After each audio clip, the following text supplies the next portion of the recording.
प्रत्येक विवाहित दंपति मध्य मतभेद हेबा गोटे साधारण कथा। एही संपर्क बेले बेले प्रेम रे परिपूर्ण एवं बेले बेले विवादपूर्ण मध्य हेइथाय। किंतु जदि मतभेद अधिक बढ़ी जाए तेबे आस्ते आस्ते संपर्क मध्य रे दूरता फाट सृष्टि आरंभ हो जाइथाय।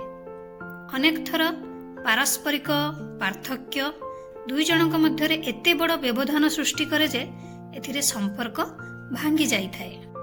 एभली परिस्थिति रे दंपति सेमानक मध्य थिबा विवाद को यथाशीघ्र समाधान करने को चेष्टा करबा जरूरी अटे। सेथिपई आमको तीनोटी जिनिस प्रति ध्यान देवा निहाती आवश्यक, जहा द्वारा संपर्क रे दुख को ह्रास करि परिबा। सुखी दाम्पत्य जीवन पई तीनोटी गुरुत्वपूर्ण कथा आसंतु जानिबा। फास्ट रे जदियो संपर्क को दृढ़ रखिबा पई प्रत्येक संपर्क को समय देवा आवश्यक, किंतु स्वामी स्त्री मध्य रे एहा एक गुरुत्वपूर्ण विषय। आजिर व्यस्तबहुल जीवन रे कार्यरत स्वामी एवं स्त्री परस्पर पई समय खोजिबा एक चैलेंज हो जाए, किंतु एहा आपणक संपर्क पई सुस्थ नुहे। स्वामी एवं स्त्री मध्य रे दूरता एक मतभेद सृष्टि करे, जहा भविष्यत रे संपर्क को दुर्बल करिथाय। तेणु आपणक साथी को समय देबाकू चेष्टा करंतु। सेकेंड रे आपण निश्चित भाव रे सुनिथिबे जे युद्ध अपेक्षा विवादर समाधान पई संलाप अधिक गुरुत्वपूर्ण। जदि आपण आपणकर साथींक कौनसी विषय रे खराब अनुभव करूछंती तेबे यथाशीघ्र वार्तालाप माध्यम रे एहार समाधान करने को चेष्टा करंतु। कौनसी संपर्क को दुर्बल करबा पाई इगो किंबा जोगाजोगर अभाव यथेष्ट।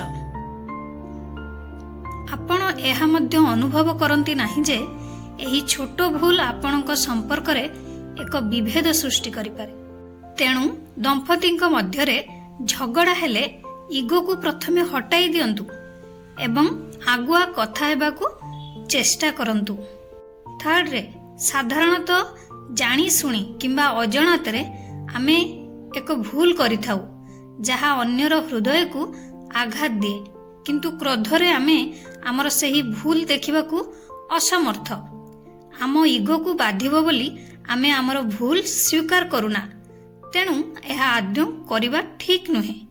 जेतेबेले आपणक सहित एपरि किछि घटे किंबा आपणक साथी आपणक जोगु आघात पांती तेबे आपण निज आडू क्षमा मागी नियंतु किंबा सॉरी कहिबाकू विलंब करंतु नाही।